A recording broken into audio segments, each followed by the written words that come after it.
Good afternoon. Good afternoon. Good afternoon. Radhe Radhe. Radhe Radhe. Sitaram. Sitaram. Radhe Radhe. Ram ही राम। आ जाओ। Good afternoon. Good afternoon. Good afternoon.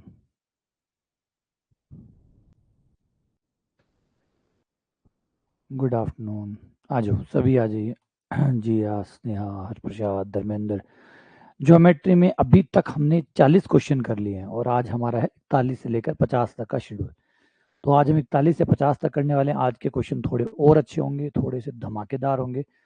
और अभी चल रहे हैं हम ज्योमेट्री पे। अभी हमने मेंसुरेशन को जो है वो टच नहीं किया है।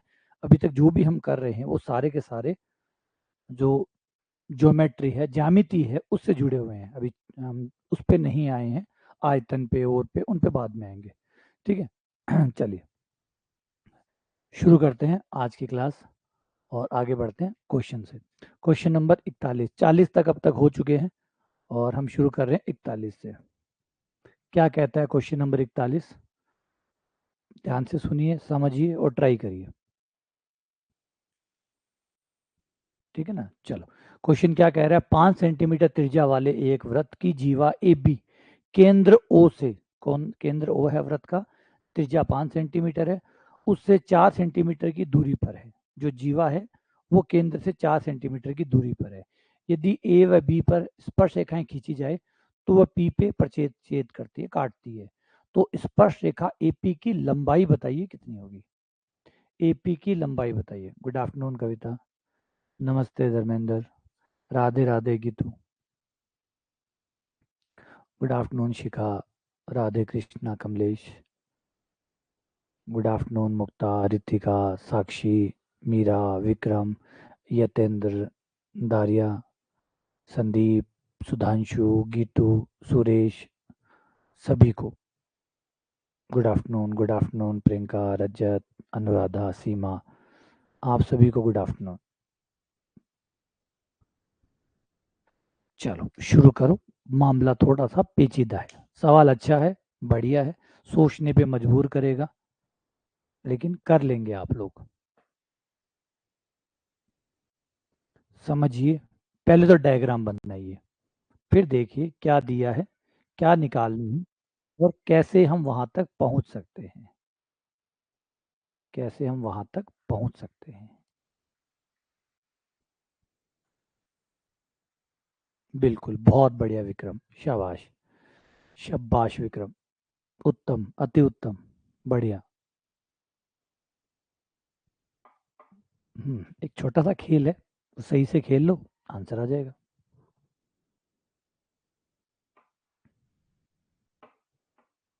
हाँ बिल्कुल। देखो, सवाल ज़्यादा टाइप के हो नहीं सकते, आप लोगों को ये तो जानना होगा कि ज़्यादा टाइप के सवाल हो नहीं सकते। वही सवाल फिर घूमने लग जाते हैं, वही सवाल फिर रोटेट होते रहते हैं। कभी नंबर बदल जाएंगे, कभी कुछ बदल जाएंगे, और ऐसा हो रहा है कि हज़ारों सवाल है ना। टाइप के आधार पे चलें तो टाइप में अगर 100, 150, 200 इतने ही प्रकार के सवाल होंगे। उसके बाद में अगर कोई और सवाल आ रहा है तो वो उसी का रिपीट होता रहता है। जैसे घड़ी में 12 है तो 12 घंटे ही होते हैं। अगर घड़ी दोबारा घूमेगी तो फिर 13, 14, 15, 13, 14, 15 नहीं है, वो 1, 2, 3, 4 ही है ना। आप घुमाते रहो, नए नंबर नहीं आएंगे उसमें, वही 12 घूमते रहेंगे। तो यही हमारे टाइप के साथ होता है सवालों में। टाइप फिक्स है, उन्हीं टाइप के सवाल बार बार बार बार गोल गोल घूमते रहते हैं।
तुक्का ना मारिए तुक्का मत मारिए, गलत, बिल्कुल गंदी बात, तुक्का मारना गंदी बात।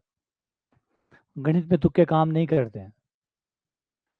सीधा नहीं आता, नहीं आता, एकदम सरल है, एकदम सरल शब्द है, नहीं आता, नहीं आता, बात खत्म। फालतू में उसको बिठाना, नहीं आ रहा है फिर भी जबरदस्ती बिठाएं, गलत सलत बिठाएं, वो उससे भी ज्यादा गलत है। ठीक है, आ जाओ, कोई बात नहीं, देखो, हो सकता है पहली बार देखा हो सकता है ऐसा सवाल पहली बार देखा हो तो नहीं आइडिया समझ में आ रहा कि कैसे करना है, लेकिन जबरदस्ती गलत करने का, ये रोकना है हमें, ये चीज हमें रोकनी है। फिर ये आज अगर भावनाओं में बह जाएंगे, कल पेपर में यही करके आएंगे, उल्टा सुल्टा गलत गलत करके आएंगे, और फिर नेगेटिव मार्किंग होती है। आपकी गलती ऐसे नहीं कि गलती करके आ गए तो कोई बात नहीं है, गलती के नेगेटिव मार्किंग होती है, माइनस मार्किंग होते हैं, नंबर कटते हैं, सही के नंबर कटते हैं, है ना। तो इसलिए जरूरी होता है कि नहीं आता, क्लियरली नहीं आता, बात खत्म, बस। हाँ, ऐसे रखो, ये ज़्यादा ठीक अप्रोच है सवालों के प्रति। देखो हमारे पेपरों में होती है नेगेटिव मार्किंग बेटा, ये कोई बीएससी या ट्वेल्थ के पेपर नहीं है कि आप अंदाजा लगा के या थोड़ा बहुत बढ़ा चढ़ा के लिखा है तो हो गया, नंबर मिल जाएंगे। यहाँ नंबर जाएंगे, गलत करने का मतलब है नंबर जाएंगे।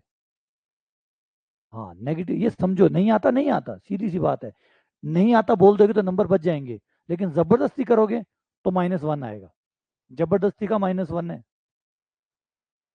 और जबरदस्ती गणित में बैठता भी नहीं है सवाल। देखो, सवाल ने क्या कहा है कि ये आपका एक व्रत ले लेते हैं, ठीक है, व्रत में एक जीवा है, वो ए बी है, ये ले ली जीवा ए बी। व्रत का केंद्र जो है वो ओ पर ले लेते हैं, ये व्रत का केंद्र है,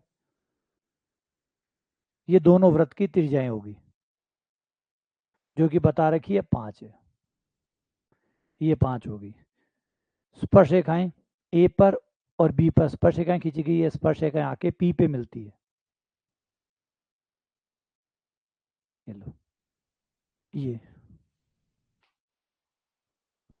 हाँ, नहीं किस्मत ना आजमाओ, नेगेटिव मार्किंग होती है ना, नेगेटिव मार्किंग नहीं होती तो मैं आपसे कहता जाओ मारो तुक्के, लेकिन नेगेटिव मार्किंग होती है, नंबर कटते हैं, आते नहीं आते इसकी गारंटी नहीं है, कट्टे पक्के हैं। ठीक है, ये कोण हो गया आपका 90 का, सही है। अब हमें कहा गया है कि जो जीवा है ए बी 4 सेंटीमीटर दूर है, ये जीवा 4 सेंटीमीटर, यानी ये 4 है, ये 4 है, केंद्र से जीवा 4 सेंटीमीटर दूर है, तो पाइथागोरस प्रमेय लगाकर हम इसको निकाल सकते हैं, ये 4 है, ये 5 है, तो ट्रिपलेट के हिसाब से ये कितनी हुई, 3, ये 3 होगी। अगर ये 4 है, ये 5 है, तो ये 3 होगी। लेकिन क्वेश्चन ये है कि हमें तो पी ए पूछा है ना, हमसे तो पी ए पूछा है, पी ए कैसे आएगा, पी ए निकाल लो और चाहे पी बी निकाल लो, बात तो एक ही है क्योंकि दोनों बराबर है। अब थोड़ा सा दिमाग लगाओ और खेल देखो, दो त्रिभुज लेते हैं जो कि समरूप है, दो त्रिभुज है जो समरूप है, इसका नाम मैं रख लेता हूँ यहाँ पे डी, या सी नाम खाली है, सी नाम रख लेता हूँ। इन दो त्रिभुजों को देखो, त्रिभुज ए ओ सी, त्रिभुज ए ओ सी, वह बड़े वाला त्रिभुज, ये ए ओ सी, बड़े वाला त्रिभुज ए पी ओ, त्रिभुज ए पी ओ, छोटा त्रिभुज और बड़ा त्रिभुज। एक तो ये छोटे वाला, ये चिन्ह वाला ये ले लिया, और एक ये पूरा बड़े वाला जो ऊपर बन रहा है ना, इस हरी वाली लाइन से ऊपर जो त्रिभुज बन रहा है पूरा, वो ले लिया।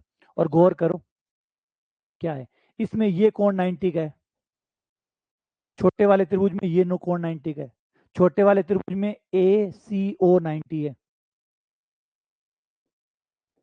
ए सी ओ, और इसमें ये 90 है, ये देखो ये वाला, ये 90 होता है, तो पी ए ओ बराबर है। और क्यों बराबर है, क्योंकि दोनों के दोनों 90 डिग्री है। ये कोण कॉमन है, ये देखो ये वाला कोण कॉमन है, ये कोण जो है, ये कोण पहले त्रिभुज में भी है, इस छोटे वाले में भी है, इस बड़े वाले में भी है, कॉमन हो गया, ये कॉमन हो गया। कोण ओ जो है वो उभयनिष्ठ है दोनों में, या इसका कोण 1 नाम रख लो या कुछ भी नाम रख लेना, नाम में कंफ्यूजन हो तो नाम अपने हिसाब से डाल देना। दो कोण बराबर हो गए तो तीसरा कोण बराबर होगा ही होगा, तो ये दोनों त्रिभुज समरूप हो गए, त्रिभुज एओसी समरूप है त्रिभुज एपीओ। लेकिन ठहरो, समरूप त्रिभुज है तो भुजाएं समान अनुपाती होगी, समरूप त्रिभुज है तो भुजाएं समान अनुपाती होगी, लेकिन त्रिभुजों में भुजाएं रखनी पड़ेगी, कौन सी भुजा किसके समरूप है। ठीक है, आ जाओ पहले इस त्रिभुज को बाहर निकालते हैं, इस त्रिभुज को ए सी ओ को। कहाँ है भाई, ए सी ओ। ठीक है, अब उस दूसरे वाले त्रिभुज को देखो कि कौन सा किससे मैच कर रहा है, कौन सा किससे मैच कर रहा है। ये कोण यहाँ 90 बन रहा था, यहाँ पे 90 बन रहा था, और उसका 90 ए पे बन रहा था, तो सी की जगह उसमें आएगा ए, और ओ जो था वो ओ ही था, ओ ओ था, क्योंकि दोनों का कोण सेम बन रहा है ओ पे, तो ओ हो गया।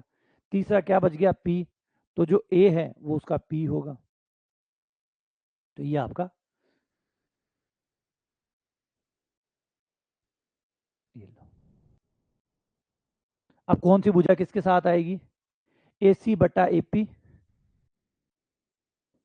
ए सी बटा एपी बराबर ए सी बटा एपी सी ओ बटा ओ सी या ए ओ बराबर ए ओ बटा पी ओ। ये लो, बस ये थोड़ा सा समझदारी करिएगा। ऐसे संगत भुजाएं पता करनी हो ना, तो पहले एक त्रिभुज को ले लो, और फिर दूसरे त्रिभुज में जो बिंदु है जहां पे जो कोण सेम बन रहा है, वहां पे वो बिंदु के नाम रखो, ताकि संगत भुजाएं समझ में आ जाए। अब ए सी, हमें ए सी कितनी है, ए सी, ए सी 3 है, ये 3 हो गया, ए पी निकालनी है, और देखो बराबर में कौन ले, सीओ, सीओ पता है क्या, हाँ सीओ पता है, कितनी है 4, ए ओ पता है क्या, ए ओ वो भी पता है, सीओ कितना हो गया 4 हो गया, ए ओ कितना हो गया 5 हो गया, वज्र गुणा कर लो, 4 ए पी बराबर 15, ए पी बराबर 15/4, 15 में 4 का भाग लगा 3.75, आंसर आया 3.75।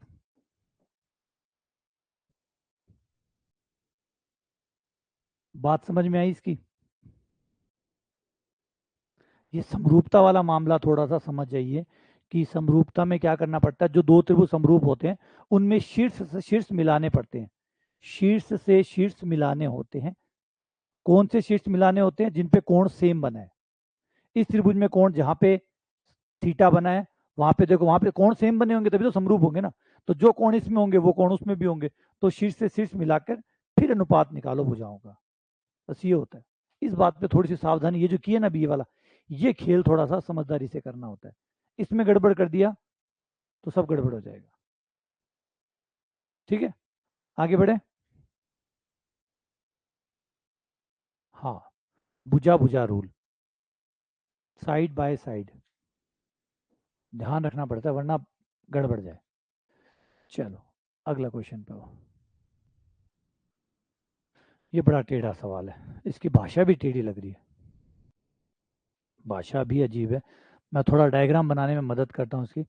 एक वृत्त त्रिभुज एबीसी की भुजाएं, त्रिभुज एबीसी की भुजा बीसी को पी पे स्पर्श करता है। एक वृत्त है जो त्रिभुज एबीसी की भुजा बीसी को पी पे स्पर्श करता है, और क्रमशः क्यू और आर पर उत्पन्न ए बी और ए सी को स्पर्श करता है। यानी यूं मानो कि ए बी और ए सी को बढ़ाया गया, उत्पन्न किया गया मतलब बढ़ाया गया, और बढ़ाने पर क्यू और आर पे स्पर्श करता है। वर्त जो है, मतलब जो ए बी है उसको आगे बढ़ाने पर क्यू पर, और ए सी को आर पे टच करता है। ए बी यानी वर्त बाहर से टच कर रहा है, व्रत बाहर से टच कर रहा है, यानी चित्र कुछ ऐसा होगा। ये ए बी और सी, अब भुजाओं को आगे बढ़ाया गया है,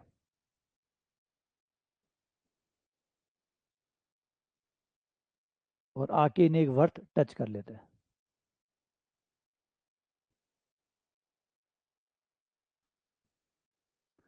यहाँ पे टच कर रहा है पी पर, इसे कर रहा है क्यू पर, इसे कर रहा है आर पर। ठीक है। इस त्रिभुज का जो परिमाप है वो है 14.1। आपको ए क्यू की लंबाई बतानी है, ए क्यू कितना होगा, आपको ए क्यू बताना है। वाह भी मीरा, बढ़िया, बहुत बढ़िया।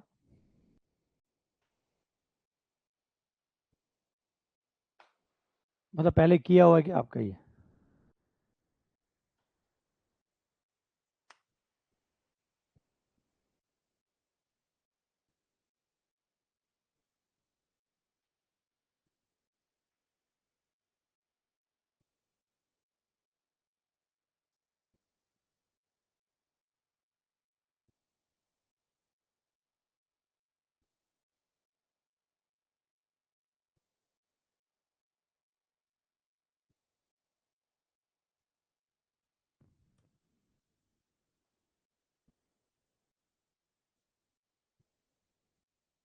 बिल्कुल डायरेक्ट फार्मूला भी है, सही कह रहे हो, बिल्कुल डायरेक्ट फार्मूला भी है इसका, सीधा फार्मूला है। हाँ ये चीज़, अगर फार्मूले की ताकत तो अलग ही है। देखो, अगर आप सीधे फार्मूले याद रख पाते हो और फार्मूले कर पाते हो, बिना फार्मूलों से हो सकता है, ऐसा नहीं फार्मूले के बिना नहीं होगा, हो जाएगा। लेकिन हम कंपटीशन की दृष्टि से इसको बेवकूफ़ी मानते हैं। एग्जाम की दृष्टि से अगर देखें ना, तो एक तरह से गलती है भाई। ठीक है, आप करके देखो, पूरा करके देखो, समझ लो, समझने में बुराई नहीं है, समझने में बुराई नहीं है, लेकिन पेपर में हर सेकंड काउंट होता है, पेपर में हर सेकंड काउंट होता है। और आप लोगों से, बाकी स्टूडेंट से आगे रहें, इसके लिए कुछ ऐसा होना चाहिए आपके पास जो आपको उनसे अलग करे। आपके कंसेप्ट, आपकी स्पीड, आपकी एक्यूरेसी, ये कुछ चीज़ें हैं जो आपको मेंटेन है। अब ये कहें कि सब कुछ बेसिक से पढ़ रहे हैं, पढ़ो, ये समझने के लिए, कंसेप्ट बनाने के लिए ज़रूरी है। वरना आपका खाली खोखला कंसेप्ट नहीं बनेगा, सीधे फॉर्मूलों से कंसेप्ट नहीं बनेगा, ये बात सच है। लेकिन ये बात भी सच है कि कंसेप्ट से आप पेपर अटेम्प्ट नहीं कर सकते, क्योंकि टाइम लिमिट भी होती है, आपकी टाइम लिमिट भी होती है। तो हर चीज़ को बैलेंस करना होता है, एक्यूरेसी, स्पीड और कंसेप्ट, ये तीनों चीज़ें मैनेज करके चलनी है। खाली कंसेप्ट अच्छे हो जाए, स्पीड ना बढ़े तो भी दिक्कत है। स्पीड भी अच्छी होनी चाहिए, और स्पीड इतनी अच्छी हो जाए कि एक्यूरेसी खराब हो जाए, 10 में से 4 गलत कर रहे हैं, वो भी नहीं चाहिए। तो तीनों चीज़ें साथ लेके चलनी है, एक्यूरेसी, स्पीड, है ना, और कंसेप्ट।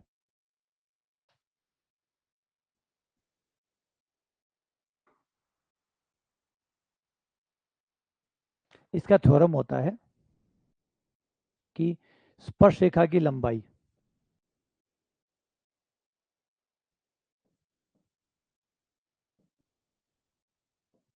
बराबर होती है आपका ये जो त्रिभुज है, त्रिभुज का परिमाप का आधा, परिमाप बटा 2। स्पर्श रेखा की लंबाई बराबर परिमाप बटा 2, परिमाप बटा 2, जो परिमाप है उसमें 2 का भाग दे दो। परिमाप है आपका 14.1 बटा 2, तो ये आ गया 7.05।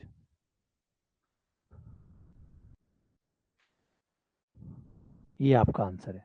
तो ये एक तरीका होता है, क्योंकि ए देखो, ये स्पर्श ए क्यू जो है, ए क्यू पूछो चाहे ए आर पूछो, स्पर्श रेखा है तो स्पर्श रेखा पूछे तो इससे हो जाएगा।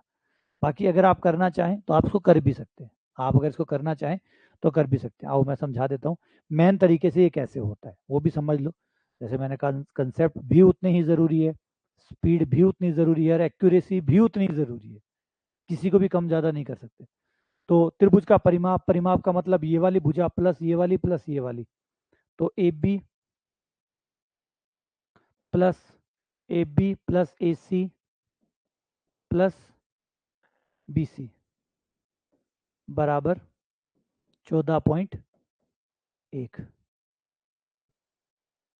बराबर हो गया 14.1।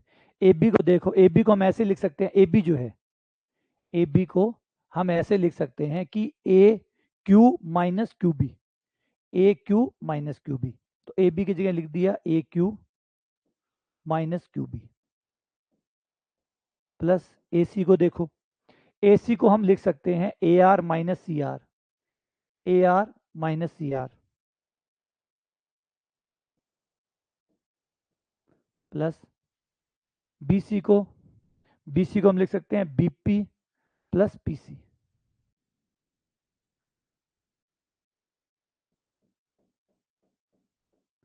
बराबर 14.1। लिखने का तरीका चेंज किया खाली। देखो ए क्यू और ए आर बराबर है क्योंकि स्पर्श रेखाएं हैं। ए क्यू और ए आर स्पर्श रेखाएं तो बराबर है, तो हम ए आर की जगह ए क्यू ही लिख सकते हैं। जो ए आर है उसकी जगह ए क्यू ही लिख सकते हैं, तो ए क्यू लिख देंगे। तो ए क्यू 2 ए क्यू आ जाएगा। तो ये आपके पास आ गया 2 ए क्यू। 2 ए क्यू। ठीक है। अब माइनस का क्यू भी देखो, क्यू भी बराबर है बीपी, क्योंकि बी से खींची गई दो स्पर्शरेखाएं तो है, तो ये दोनों बराबर है। बी क्यू बराबर है बीपी, तो ये रहा देखो बी क्यू और ये रहा बीपी, प्लस माइनस कट गया, क्यू बी और बीपी कट गया। सी आर को देखो और पीसी को देखो, सी बिंदु से देखो सी आर बराबर होगा पीसी, क्योंकि बी से खींची गई स्पर्श रेखा है, तो ये दोनों कट गई। सी आर बराबर पीसी, ये दोनों कट गया, तो 2 ए क्यू बराबर आ गया 14.1 और ए क्यू बराबर आ गया 7.05। ये तरीका है मेन तरीका। ठीक है ना। तो इस तरीके से ये है आपका मेन तरीका, वो है सीधा फॉर्मूला वाला, है ना। मेन तरीका पढ़ लो, पढ़ना चाहिए, कंसेप्ट पता चलेगा क्यों आया कैसे आया, वरना हमें लगेगा पता नहीं क्या किया है ना। कौन सा रॉकेट साइंस लगाया, कोई रॉकेट साइंस नहीं लगाया, बस भुजाओं को थोड़ा सा टुकड़ों में करके लिखा, कट गए, आंसर आ गया।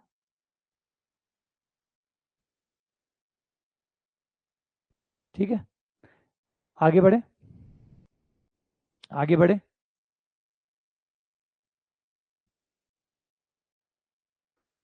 हाँ, क्या आगे बढ़े?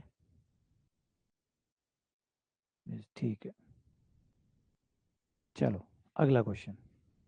बिल्कुल, कैसे हो अनमोल? अनमोल इस बार कई दिन बाद दिखे हो।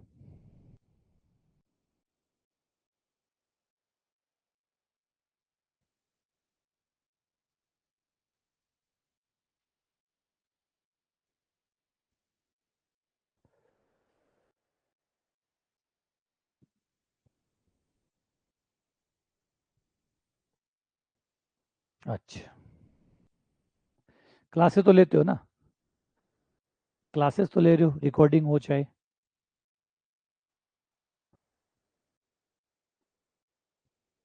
क्लासेस तो कंटिन्यू ले रहे हो।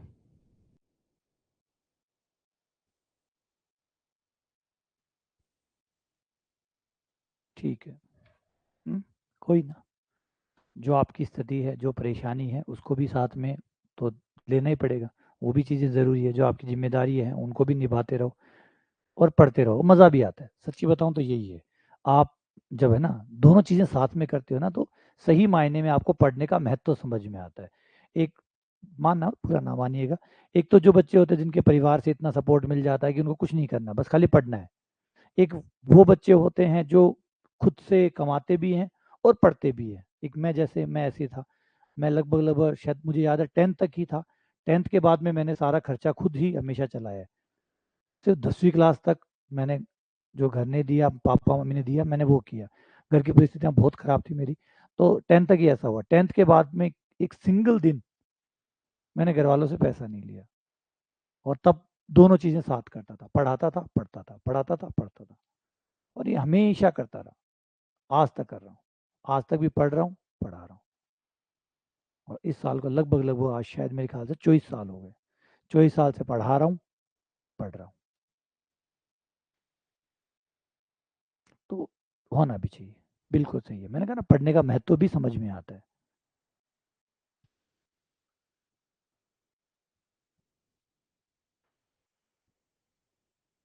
ईएमआरएस बैच में क्या है कि ग्रेजुएशन है नहीं, ईएमआरएस में ग्रेजुएशन है नहीं, तो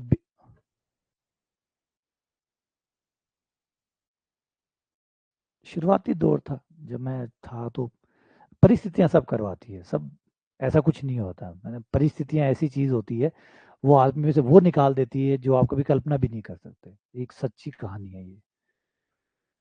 हर किसी, ये कोई मैं अकेले की नहीं है, आप किसी भी देखेंगे ना, तो हर किसी कहानी में कुछ ऐसा होता है कि आप अंदाजा भी नहीं कर सकते अगर परिस्थितियां सामान्य होती, है ना। कहते हैं ना, अभाव में ही प्रभाव आता है।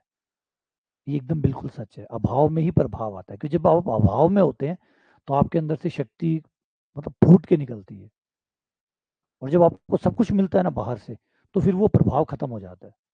तो शायद भगवान जब आपके साथ गलत कर रहा होता है ना, तो आपको लग रहा है कि वो गलत कर रहा है, वो गलत नहीं कर रहा होता।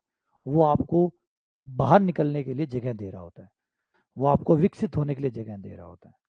अगर पीछे मुड़ के देखूं और सोचूं कि मेरी ज़िंदगी में ये अभाव क्यों आए, तो मैं सोचता हूँ बहुत गलत हो जाता। अगर अभाव ना होता तो बहुत गलत हो जाता, अभाव हुआ तो सही हुआ।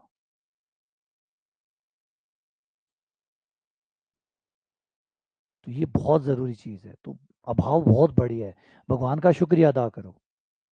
भगवान का इसके लिए हमेशा शुक्रिया अदा करो कि भगवान ने आपको अभाव दिए हैं ताकि प्रभाव पैदा हो सके, है ना। तो खुश नसीब हो आप इस बात के लिए। और हम शिकायत शुरू कर देते हैं। किसी को उठा के देखो, वॉरेन बफेट को उठा के देखो, बचपन से ही कमाते हैं, आज तक कमा रहे हैं। कमाने का मतलब ये नहीं होता कि बहुत ज़्यादा कमाना, कमाने का मतलब होता है थोड़ा थोड़ा अपना कुछ काम भी कर रहे हैं। आज हम किसी फॉरेन कंट्री में जाते हैं, यूरोपियन कंट्री में जाते हैं, तो यूरोपियन कंट्री में तो ये तरीका ही होता है। जब बच्चा 10 8 9 10 साल जैसे भी वो ठीक हो जाता है और लग जाता है कि हाँ ये अब ठीक है, ये कमा सकता है, तो उसको छोटा मोटा काम करके देते ही हैं। चाहे वो कुछ भी करे, वो अपनी पॉकेट मनी तो एटलीस्ट क्रिएट करता ही है। तो ये क्वेश्चन बिल्कुल वैसा का वैसा ही है जैसा अभी हमने किया था एक, है ना, जो भी किया था उसका भाई है ये।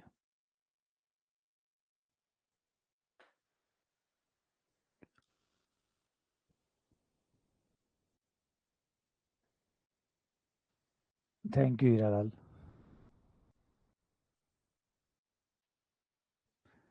नहीं, बता रहा हूँ, कई बार शिकायतें करने शुरू कर देते हैं, मेरे अभाव है, मेरे घर में ये है, मेरे परिस्थिति ये है।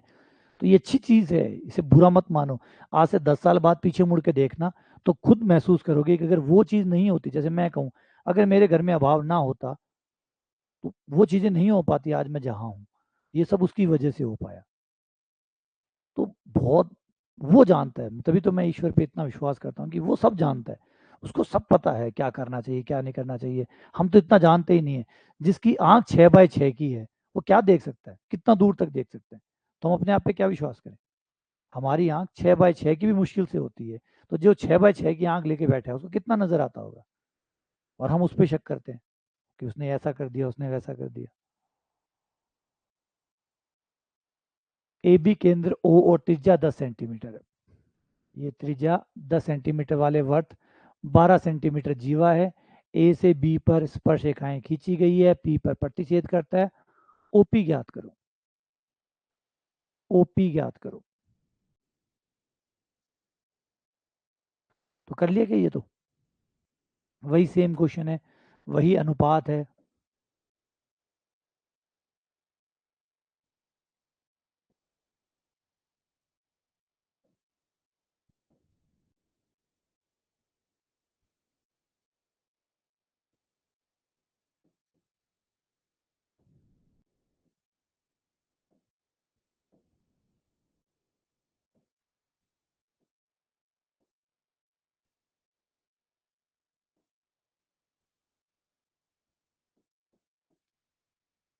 ये रहा, और ये आपका।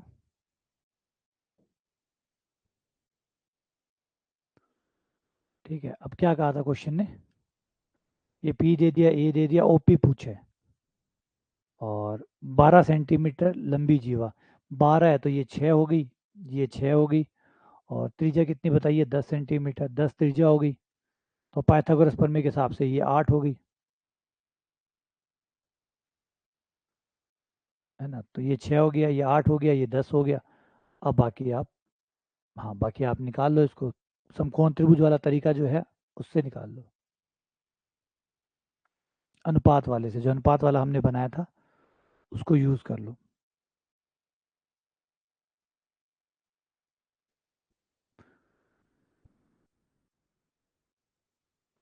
अनुपात वाला लगा के एपी निकाल लेना।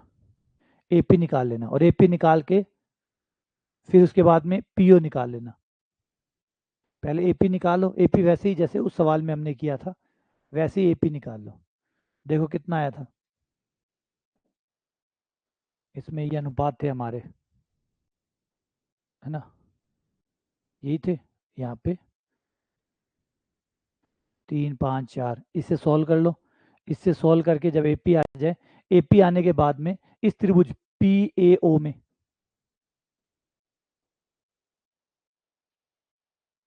त्रिभुज पी ए ओ में ये हमारा 90 डिग्री का कोण हो जाएगा। यहाँ पे 90 का हो गया तो ये कर्ण हो गया।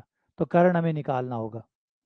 कर्ण पीओ जो है वो कर्ण हो गया। कर्ण बराबर अंडर रूट एपी का वर्ग प्लस एओ का वर्ग, एपीओ का वर्ग प्लस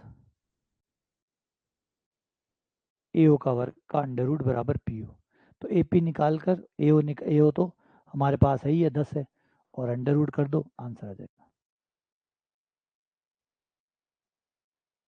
अच्छा, एपी के बिना ही हो जाएगा, ठीक है, सीधा कर लो, बढ़िया। हाँ, बिना एपी भी हो जाएगा, सही बात है। आप पीओ निकाल लोगे डायरेक्ट अनुपात से निकल जाएगा। ठीक है, मतलब कुल मिला के कर लिया ना आपने। आगे बढ़ जाऊं मैं फिर?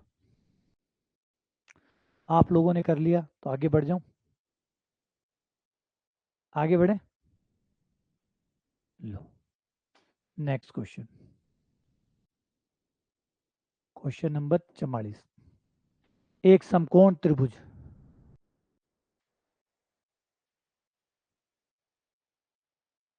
हाँ, वो हमेशा लंब होगी, हमेशा जीवा पे लंब होगी। जब आप केंद्र को स्पर्श रेखा से मिलाओगे, जब आप केंद्र को स्पर्श रेखा का जो प्रतिच्छेद बिंदु से मिलाओगे तो हमेशा लंबी आएगी। ठीक है ना?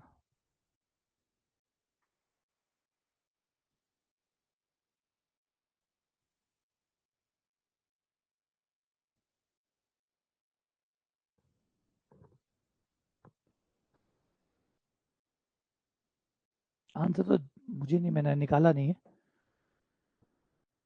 आंसर के लिए। तो पहले वो जो अनुपात बनाए हुए थे वो ले लो। ए सी बटा ए पी, सी ओ बटा ए ओ,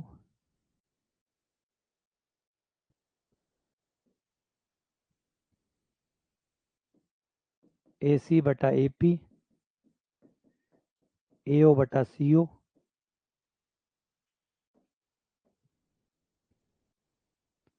ए ओ बटा पी ओ।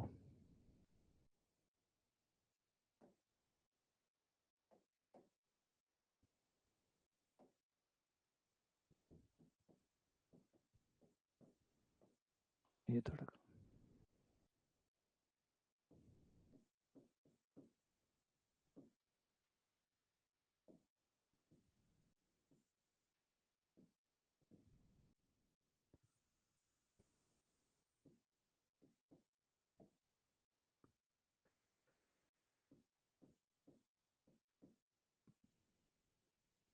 पता नहीं, ये वाला अनुपात है, ये लगा दो और मान निकाल लो।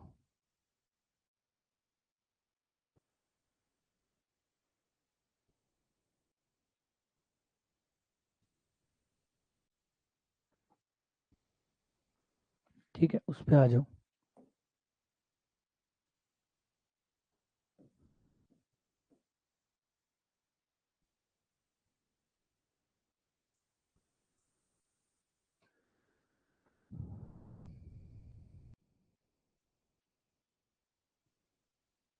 एक समकोण त्रिभुज में एक वृत्त अंतः स्थापित है, अंदर बना हुआ है।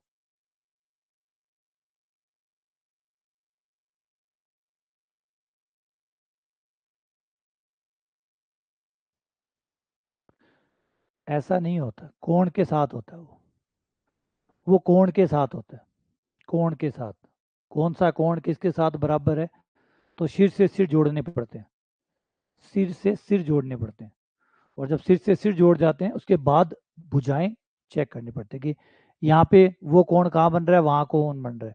उनसे सिर से सिर जोड़ दो।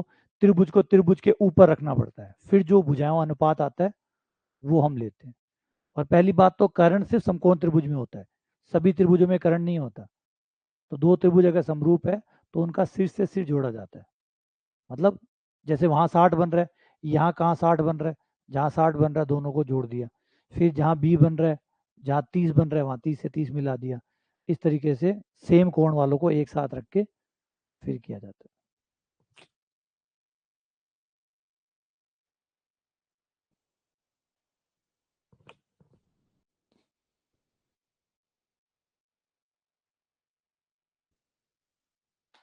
ये सीधा ही हो जाएगा यार, सीधा ही हो जाएगा। तो ये समकोण त्रिभुज है, एक भुजा 15 है, एक 8 है, तो 15 को दो भुजाओं की लंबाई अनंत सब, तो ये 15 हो गई, एक 8 मान लो, तो एक कितनी हो जाएगी 225, 225 में से 64 गए 176, 14,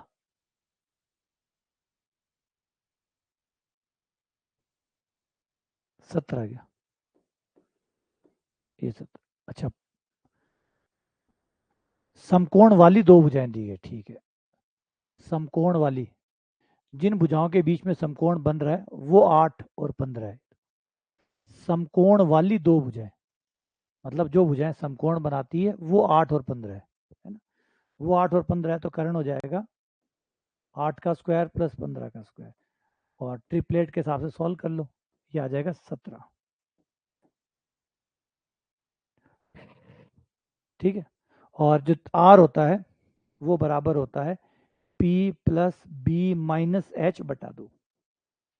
समकोण त्रिभुज के लिए परिवर्त की त्रिज्या स्मॉल आर बराबर होती है P plus B minus H बटा दो। P perpendicular, B for base, H for hypotenuse, और बटे दो है ही, तो ये हमारा हो जाएगा 15 और 8 माइनस 17 बटे दो, 15 23, 23 में से 17 गए 6, 6 बटा दो यानी 3। कल भी काम में लिया था ये फॉर्मूला, तो हमने ये फॉर्मूला, हाँ कल भी काम में लिया था हमने, याद होगा आपको कि अंतःवर्त की त्रिज्या होती है P plus B minus H बटा दो, और बाह्यवर्त की त्रिज्या होती है H बटा दो, समकोण त्रिभुज के केस में। ठीक है, चलो अगला सवाल।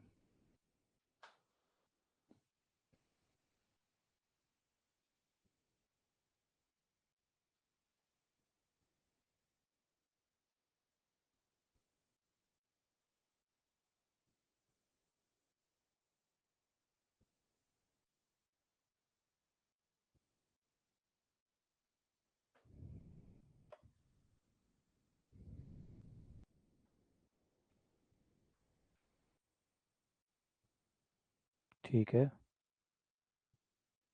बढ़िया बढ़िया।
तो क्वेश्चन कह रहा है कि एक समद्विबाहु त्रिभुज, समद्विबाहु है इसका मतलब दो भुजाएं तो बराबर है,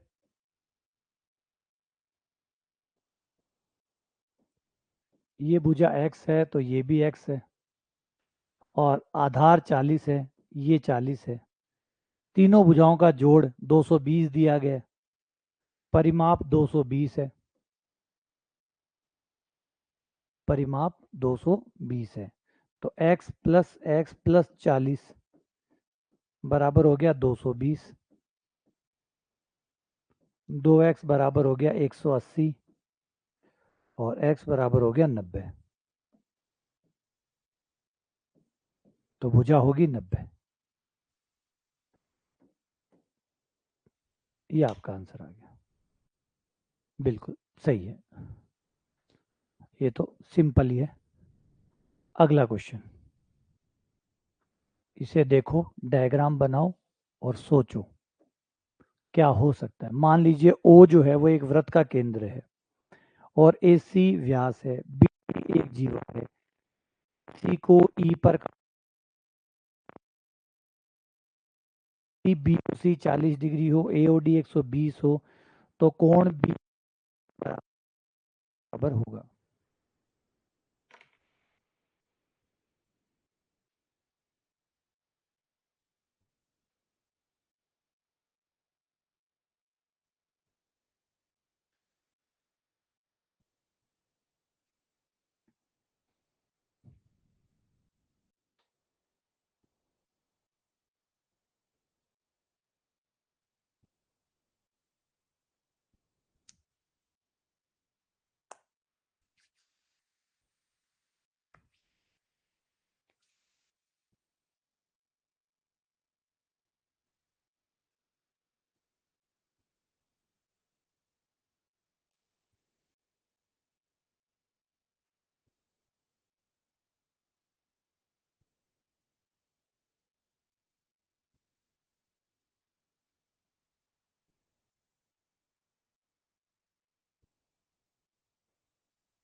बाकी लोग,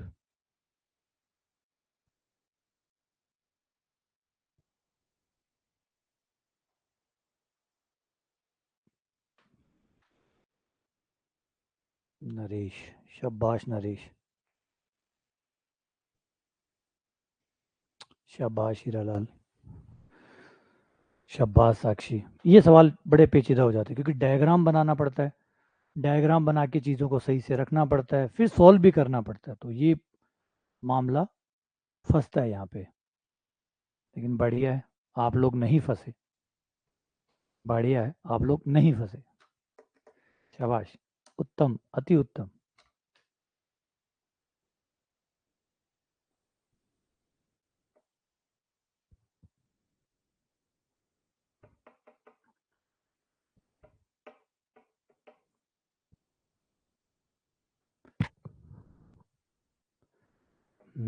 ठीक है, चलो आ जाओ, मैं करवाता हूँ अब। क्या कह रहा है क्वेश्चन, मान लीजिए ओ एक वृत्त का केंद्र है, ठीक है, वृत्त का केंद्र ओ है, ए सी व्यास है, ए सी व्यास है, यहाँ तक तो रुक जाते हैं एक बार, पहले इतना डायग्राम बना लेते हैं फिर आगे बढ़ेंगे। तो ये रहा हमारा वृत्त, ये रहा हमारा ए सी,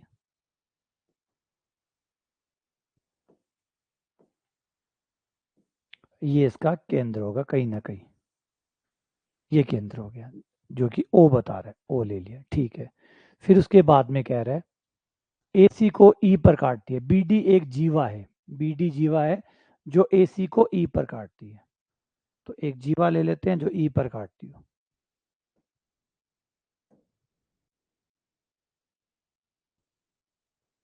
क्या नाम बताया, बीडी बताया, बीडी एक जीवा जो काटती है ई पर, ठीक है। एडी और एबी को जोड़ा गया है, एडी और एबी को मिलाया गया है, ये एडी, एडी और एबी को मिलाया गया है, ठीक है। कोणों का कहा बी ओ सी 40 डिग्री है, बी ओ सी,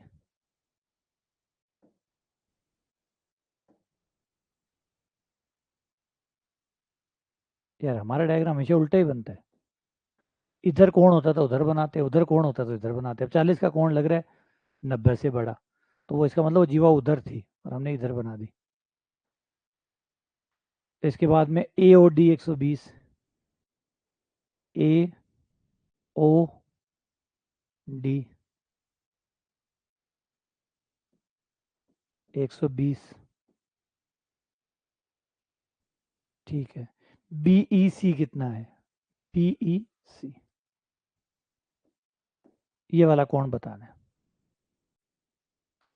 ठीक है, थोड़ा सा डायग्राम उधर बनना चाहिए था, ये जो बीडी थी, बीडी को इधर बनना चाहिए था, इसलिए ये इधर बन गया, इसलिए कोणों में थोड़ा सा झंझट दिख रहा है।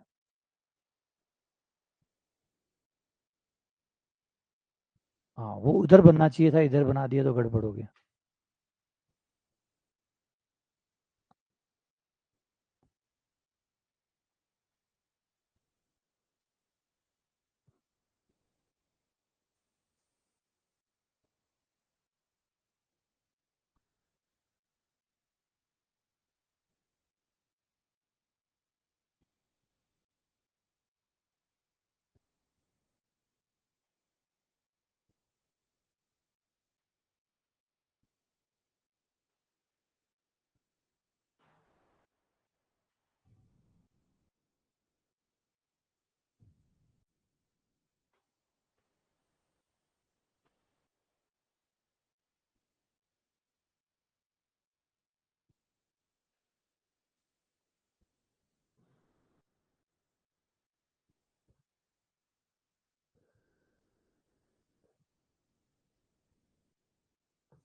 हाँ, तो डायग्राम थोड़ा गलत बना हुआ है, लेकिन चलो देखते हैं। ये 40 का कोण है यहाँ तक, और ये पूरा कोण 180 का होगा, तो ये वाला कोण हमारा बच गया, 40 गया, 140 बच गया, ये 140। हाँ, कोई बात नहीं, डायग्राम तो गड़बड़ है, ये 140 हो गया, ये हो गया आपका 260। अरे भाई, ये तो फिर बड़ा कोण चला गया, है ना, ये तो बड़ा कोण चला गया, तो वो डायग्राम पहले ठीक करना पड़ेगा, डायग्राम गलत बन गया।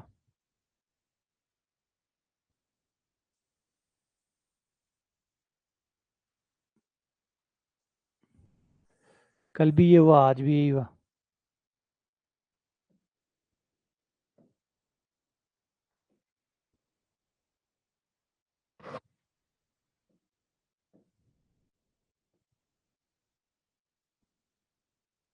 ए बी, ए सी व्यास है,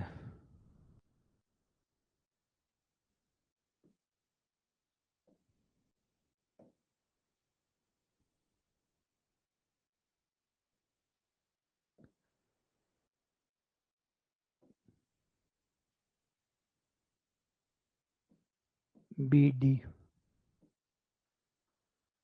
और ई पे कट कर रहा है। अब क्वेश्चन कह रहा है कि बी ओ सी, बी ओ सी ये 40 डिग्री है, ए ओ डी, ए ओ डी ये 120 है,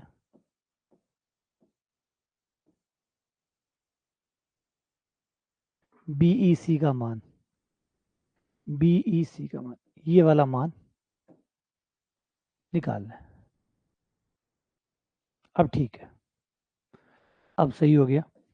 तो अब आपका यहाँ से आ जाओ, ये 120 है, तो ये वाला जो कोण है ये बच गया 60 का, ये 60 का हो गया। ये दोनों त्रिज्याएं हैं, तो ये दोनों बराबर होंगी, ये दोनों बराबर होंगी, तो 60 और 40 ये कितना हो गया, 80, 100, 100 हो गया, तो टोटल 80 बचा। 80 में से 40 यहाँ पे आ जाएगा, और 40 यहाँ आ जाएगा, ये 40 आ गया। दो आंतरिक कोणों का योग एक बाह्य कोण के बराबर होता है, तो 40 और 40 80, और बराबर बाह्य कोण, तो ये हो गया आपका 80, तो आंसर आ जाएगा 80। तो ये तो डायग्राम गलत बनाने का ये भी नुकसान होता है, देखो अब पता भी नहीं चल रहा ना कि, उससे पता भी कैसे चले, हमें सवाल में कहीं लिखा हुआ नहीं है कि भाई जो बी डी है वो इधर है या उधर है, बी डी ए की तरफ है या बी डी सी की तरफ है।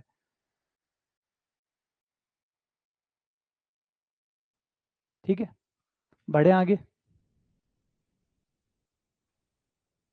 तो इसमें तो ज़्यादा कुछ था नहीं सिवाय डायग्राम के।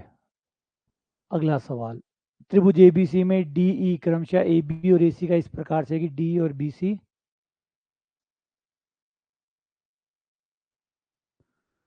हाँ तो सही है। अगला, ये तो सिंपल है यार, ये तो बहुत सिंपल वाला आ गया।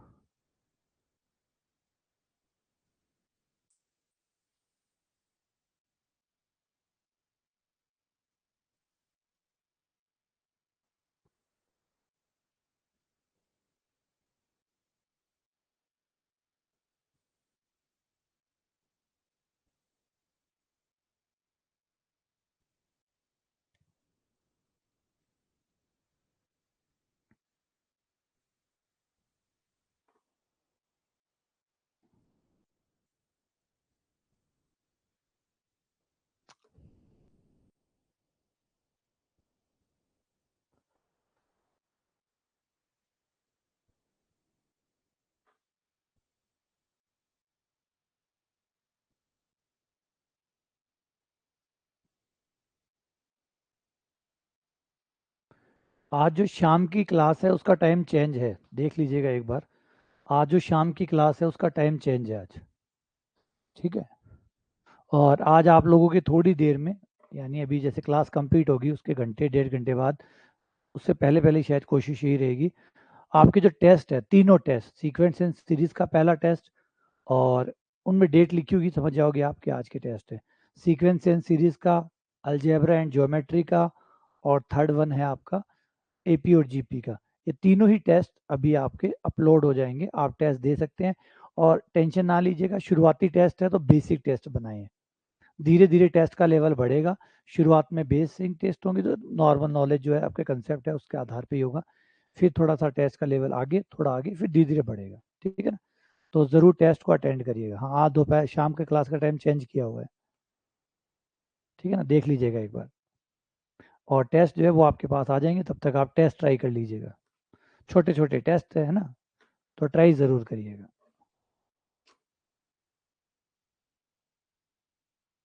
चलो आ जाते हैं।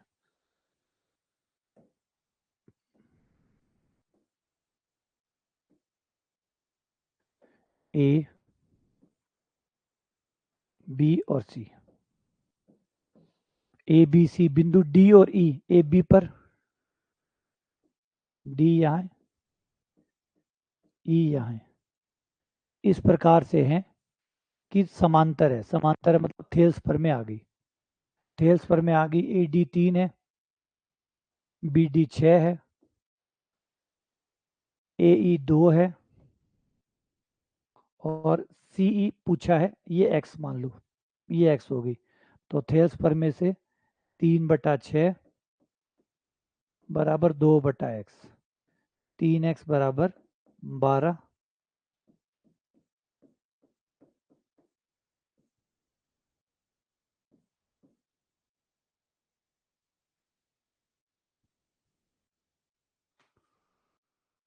ठीक है। अगला सवाल,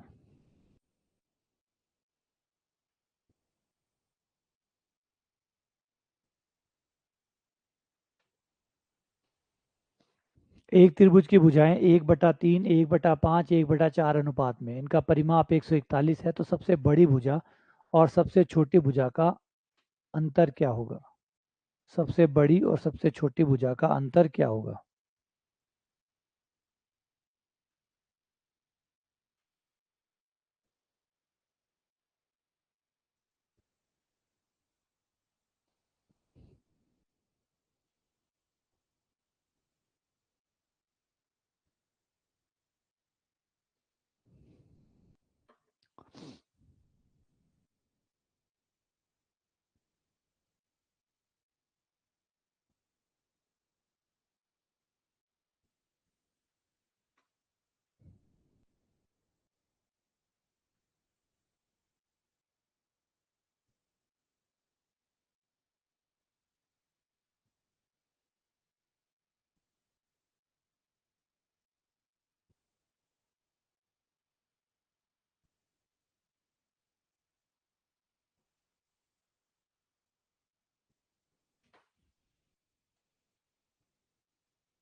ठीक है, बस छोटा सा ही है ना, इसमें तो कुछ ज़्यादा था ही नहीं।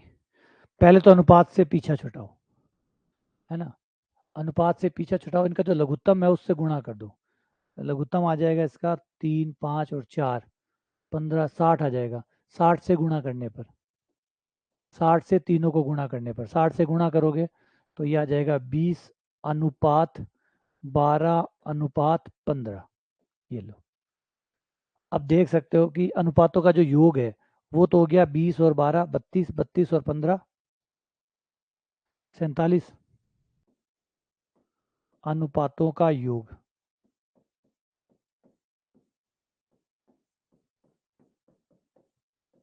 47, 20 और 12 32, 32 और 15 47। अब हमें क्या पूछा है, सबसे बड़ी भुजा और सबसे छोटी भुजा का अंतर। अब इनका अंतर निकाल लो। सबसे बड़ी भुजा, जिसका अनुपात बड़ा है वो सबसे बड़ी भुजा है, जिसका अनुपात छोटा है वो सबसे छोटी भुजा है। तो अनुपातों का अंतर कितना हो गया, 20 और 12 8, ये हो गया 8। अनुपातों का योग कितना है, 47, गुणा परिमाप कितना है 141। तो ये 3 बार कट गया, 8 तियां 24। ये आपका आंसर आ गया, है ना। अनुपातों का योग 47 है। अनुपातों का योग का मतलब यहाँ पे है कि 20, 12 और 15 अनुपात है, भुजाओं के अनुपात है। तो भुजाओं के अनुपातों का जोड़ अगर 47 है, जो कि परिमाप के बराबर है, तो 47 किसके बराबर हुआ, 141 के। तो 8 किसके बराबर हुआ, 8/47 गुणा 141, जो कि 24 आ गया।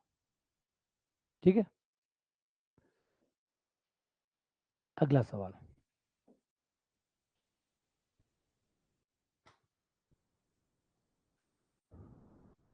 डायग्राम बनाओ।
पी क्यू आर में क्यू टी लंब है पी आर के। एस क्यू आर पर एक ऐसा बिंदु है कि P S Q P degree के बराबर है, टी क्यू आर 44 डिग्री के बराबर है और एस पी आर 32 डिग्री के बराबर है। तो पी का मान, जो पी कोण है उसका मान कितना है।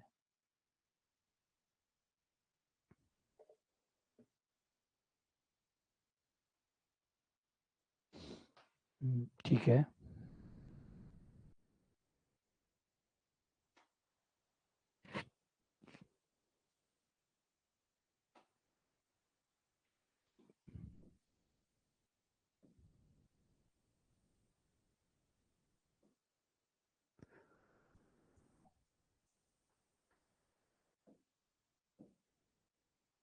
त्रिभुज P Q R,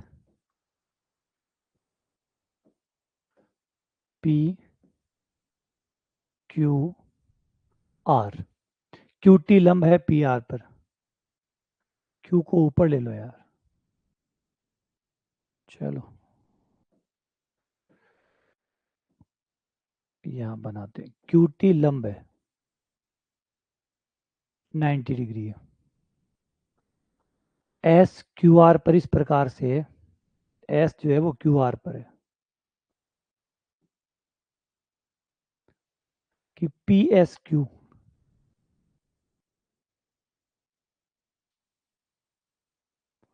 P S Q P degree है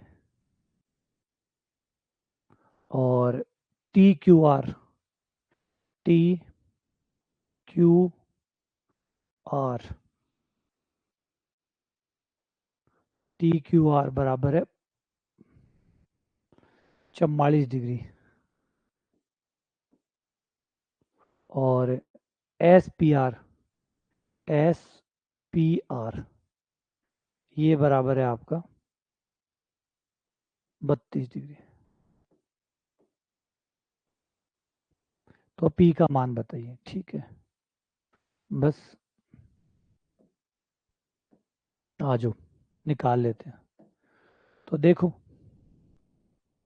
कहाँ पे, इस वाले त्रिभुज में आ जाओ, त्रिभुज क्यू टी आर में आ जाओ। ये 44 है, ये 90 है, ये 44, ये 90, तो ये बच गया आपका कितना, 90 गया तो 46,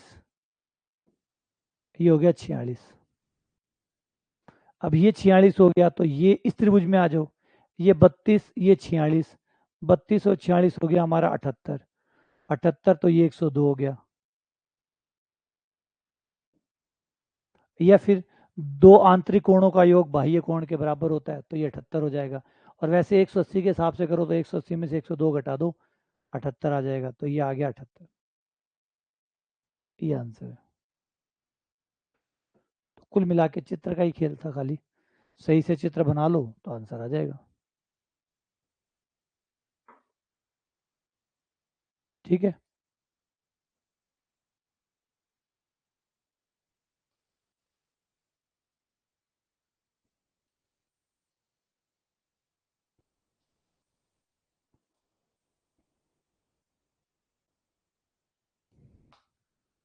सही है। ठीक है, बिल्कुल। आ जाओ लास्ट क्वेश्चन, अंतिम सवाल पे।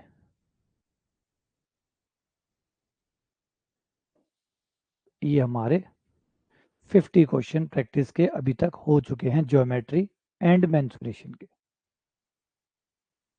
एक वृत्त के केंद्र से 24 सेंटीमीटर लंबाई की जीवा पर 9 सेंटीमीटर लंब खींचा गया है, वृत्त की त्रिज्या कितनी होगी?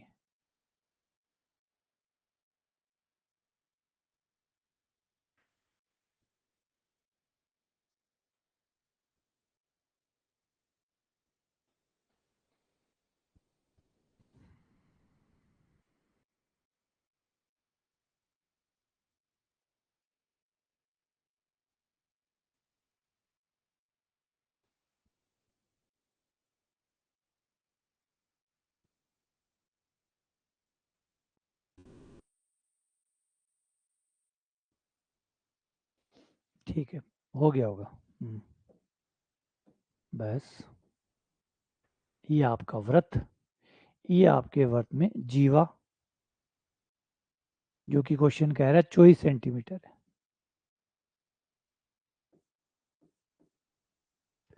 केंद्र से लंब डाला गया,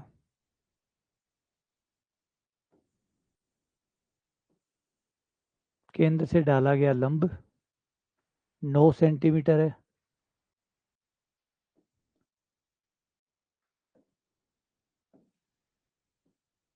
ये त्रिज्या हो गई आर। केंद्र से डाला गया लंब जीवा को समद्विभाजित करता है, तो ये हो गया आपका 12, 12 इस तरफ और 12 इस तरफ। अब कर्ण निकाल लो, कर्ण बराबर आर स्क्वायर, पाइथागोरस पर में लगा दो, 9 का स्क्वायर प्लस 12 का स्क्वायर, 81 प्लस 144, ये आपका बन गया 225, और 225 हो जाएगा 15 का स्क्वायर, तो आर बराबर आ गया 15।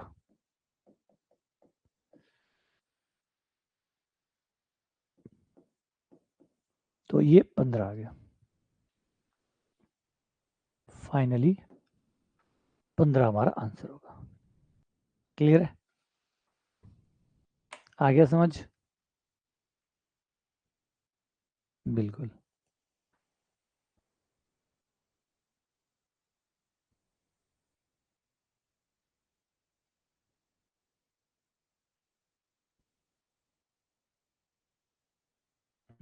ठीक है, चलो इसी के साथ ये लेक्चर कंप्लीट होता है। आज हमने इसके 50 क्वेश्चन पूरे कर लिए और उम्मीद करते हैं 100 क्वेश्चन से ज़्यादा क्वेश्चन हम इन पे करें, ताकि प्रैक्टिस बहुत अच्छी हो जाए, है ना।